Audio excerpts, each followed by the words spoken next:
Defense. We appreciate your willingness very much to appear before the Commission.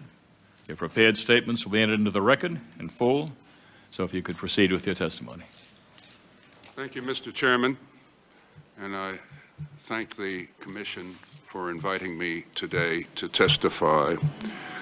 I shall try to summarize my testimony. My initial observation is a caution to remind you that intelligence is a very difficult business. Intelligence is not only supposed to gather facts, many of which others are attempting to conceal or disguise, and increasingly so, may I say in passing. It is also expected to provide a coherent picture that helps to prepare us for future developments. To be sure, few of us are clairvoyant. When events throw the inherent limitations of intelligence into bold relief, we are surprised and frustrated because intelligence has failed to predict the future. Intelligence is highly successful in dealing with routine developments. It is, however, particularly prone to failure at the turning points of history. It is perhaps obvious that the problems of intelligence become even harder when we deal with non-Western cultures, amplified when we are attempting to understand those who regard us as infidels. Nonetheless, I believe that we can do better in responding to terrorism. Till now, we have not been sufficiently strategic and long-term in our analytical efforts. We have relied too much on secret intelligence and too much on country expertise. When events do throw the inherent limitations of intelligence into bold relief, the immediate response is to seek the restructuring of the intelligence community in organization or in management. It is perhaps an American tendency to minimize inherent substantive problems and to believe that failures are failures of organization, which can be prevented by the right organizational solution. No one would question that management can always be improved, but major organizational change is not the salvation. I would submit that the real challenge lies in recruiting, fostering, training, and motivating people with insight, and when necessary, bring about long-term changes in the ethos of intelligence organizations. Intelligence is produced by normal human beings with their preconceptions, their habits of mind, their associations, and the like. Tinkering with the organizational structure can help, but by itself will not bring about a major improvement.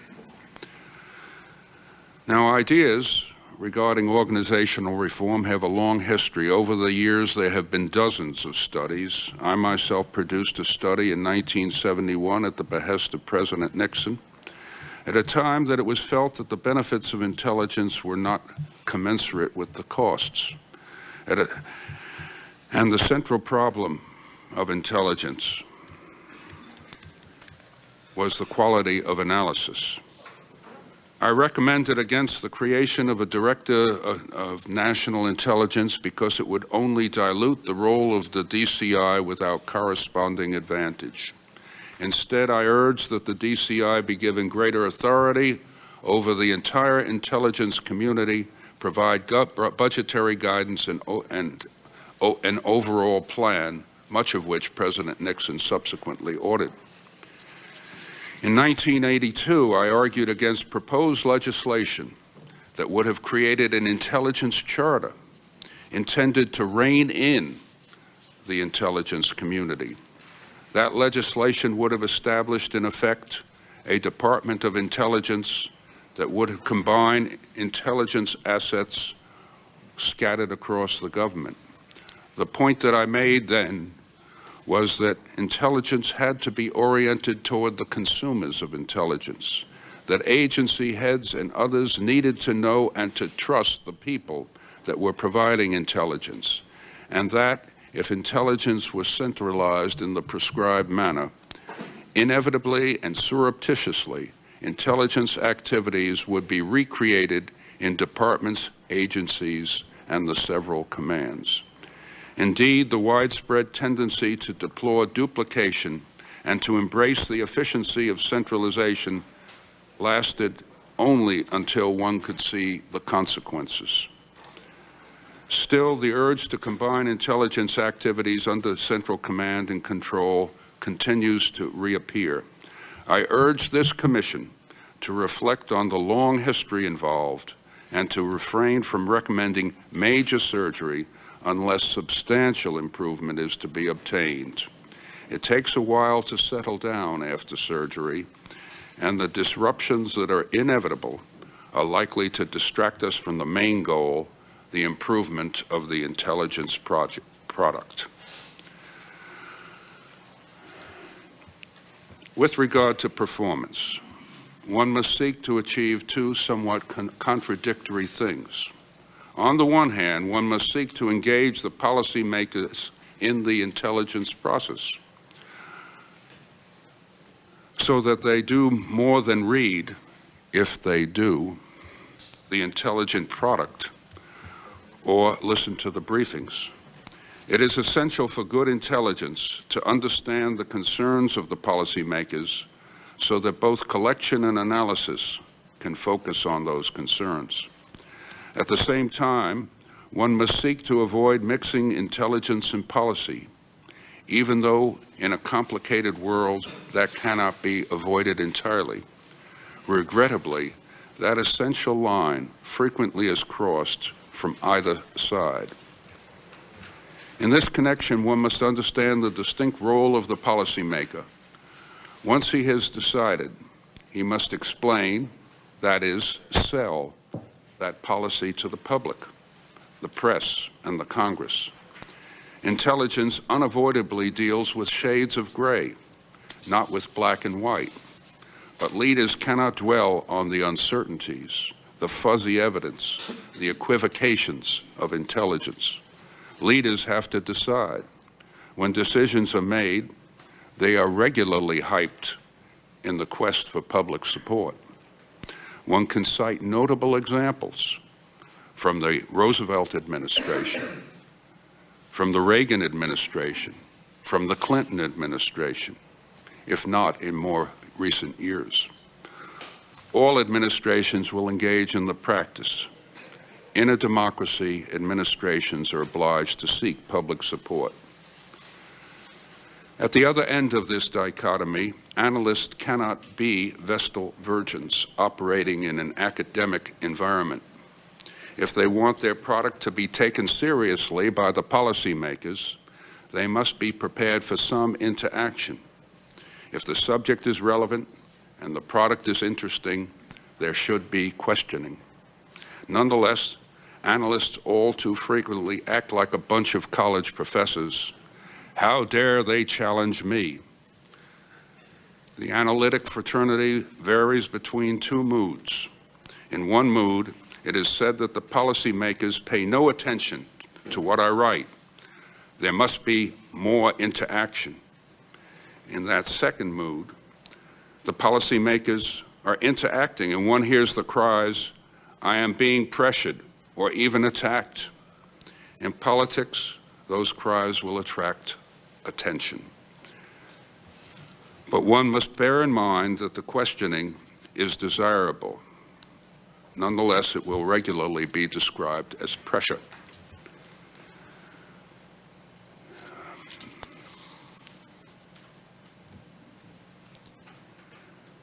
Mr. Chairman, over the years, it has been recognized for this continuous need for interaction between the policymakers and the intelligence community. Efforts have been made in that direction. They have been brief, and they usually are terminated. It is only in periods of crisis that regularly we have the kind of interaction between the policymakers and the intelligence community that is most fruitful. Mr. Chairman, we all recognize that priorities must be adjusted over time. Particularly so is this so when there's a major change in the international scenes, such as there was after the collapse of the Soviet Union and subsequently with the rise of terrorism. Those are major turning points. Yet what is conceptually easy to accept remains difficult to implement in practice. Intelligence organizations are large bureaucracies.